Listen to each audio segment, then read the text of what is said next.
Hello and welcome back to Skull and Bones. Right, today we're in the Barge. So I haven't named this ship yet. Actually, I think this is one of a few ships I haven't named. So you can already get a bit of a giveaway of what we got on there. We've obviously got the Blue Spectre on there for the fire damage. If we look at the ship's perks, applying a blaze effect on the ship will apply the same effect on all enemy ships in a radius of 120 meters, which has got to be pretty close, but from what we're doing today, that will work. Increases weapon damage by 20%. Burning damage increases blaze charge speed by 150%. And obviously, we've got other things that will also help to build on that as well. Obviously, they don't go up quite as high as that, but it all adds up in the end. So if we go to the weapons, obviously we've got the Blue Spectre on the front. Superheated, deals an increased amount of damage when focusing attacked on the same target, and burning 30%. I think most things are 20% on there when it comes to burning. And then we move into the port and starboard. Port and starboard. Port and starboard. I was thinking bow and stern there for a minute. Port and starboard, basically left and right. We're going to the heliports. We've got the heliports on. Obviously, we get the 10% back from weapons back to health. And then on the back we've got fire bombards, essentially because to ignite our other weapon if we get the chance, which is obviously the artillery, because we've got the infernal maul on, which is the boys on for this, because we're doing a river defence. This is what we've set this one up for today. I've also been I've been playing around with this ship, doing a lot of stuff. I think I'm actually thinking about going and trying, because I use a sandbag for the pest, but this is okay for a river defence. I think this is. I tried it. The river defence came up, and I thought, you know what, let's go and do that. See if I can work something out for. And not only that, because we've been able to buy a second infernal maul from Yanita from her stall. I was able to not take anything off the sandbag, because I really don't like taking weapons off if I can help it, because I always forget to put them back on, and then I leave docked and find myself in all kinds of bother. So if we move on to the armour, now the armour was a bit of a mistake, because originally we were supposed to have Buccaneer's Oath on there, but I had set it up for La Peste, and then obviously the river defence came up. I changed the weapons, I changed the furniture. What I didn't do was change the armour. So yeah, we ended up doing the river defence in the Whaling Ward, so that's what we're looking at today, purely because I was going to be doing something else, and then that came up and I just totally forgot. But the Buccaneer's Oath was going to go on it. It would have been a hell of a lot more effective had it gone on there, but to tell you the truth, I didn't notice it until I'd finished anyway. So yeah, it wasn't difficult, but then again, it wasn't a maxed out for either. It was actually one that's unfunded, and it just happened to be a river defence, which is why I thought, oh, do you know what, let's go and have a play with this. Okay, so the furniture, the major furniture is obviously the boy locker, so increase our max active boys by 1, and increase max health of boys by 25%, and reduce the reload time of auxiliary weapons by 7%.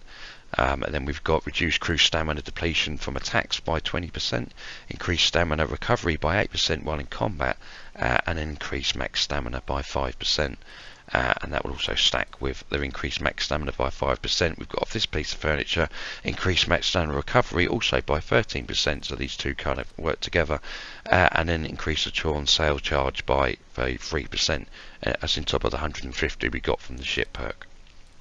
The companion screens reduces incoming area effect damage from enemy ships by 15%, reduce incoming burning charge by 7%. I don't think that's going to really matter in today's one, but obviously for other bosses it will. Increase max hull health by 3%, and then this is for the Blue Spectre. Smoke canisters increases ammo capacity of the Seafire weapons by 20%, reduces reload time of the Seafire weapon by 10%, and increases maximum range of the Seafire weapons by 5%, because they are quite short range, and even with that they're still short range. I think I still prefer to have a long weapon on the front, but do you know what, it was effective, especially in the river defence, and it was nice to have a bit of a change as well. And obviously we got one of the new furniture we've got from the new event is an increased charge rate of the blaze status effect on target by 8%, and increased duration of the blaze status effect on a target by 8%, which is always nice. And that is the furniture. Okay, so we fast travel to our well, defence straight into the hands of the red sails, of course. So we've got to clear them out. I figured it's probably might be the best bet because they can be rather annoying, these things, if left unchecked. So we need to try and kind of clear him a little bit. There's not much to this really. I found it's not a defensive build, but it is a fun build. I quite enjoyed it. And not only that, it's if you want it to be. If you want to just sit back and let the Infernal Mauls do their thing, you can do that as well. Yeah, I've kind of forgot what I was there for. Oh yeah. Better start the defence. But it wasn't, yeah, like, it just pretty much just gets through them fairly quickly. Other the lower level ones at the moment, but yeah, I quite like the river defences, even the low level ones. I think they're. I don't really know what the difference is. I don't think it seems to be the area for me. I've found some areas are easier to defend than others. Some they seem to make an effort, and others they don't seem to really much. But this is only a low-level foot factory, so you know it's not funded, so there was no risk involved really. It was just something to test, something to muck around with. So anyway, I'll leave with this, and I'll catch you at the end. Enjoy.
Captain, a convoy of merchant ships are sailing nearby.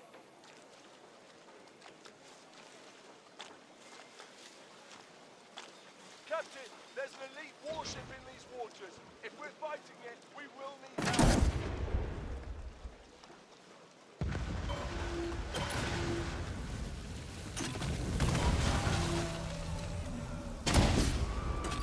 Enemy ship! Looks like the cause is reinforcements! They will be feeding the fishies soon enough.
Yeah, it's quite an easy. The fog is half annoying on some of these when it comes rolling in. It's alright if you look that way, but if I turn around, I get lots of fog. It's a bit of a pain. But yeah, that's a defence done. We haven't lost anything, and it's. I'm not going to fund it. I don't even. I don't think I've funded any of the East Indies ones yet. I am waiting for some of the auto collects, but to be fair, it's 10 days to go. I don't know if I'm going to worry about it now. I've still got only a few more to go. I think I've done the best I've done in most seasons, so I'm very happy about it. But anyway, thanks for watching, and I'll see you in the next one.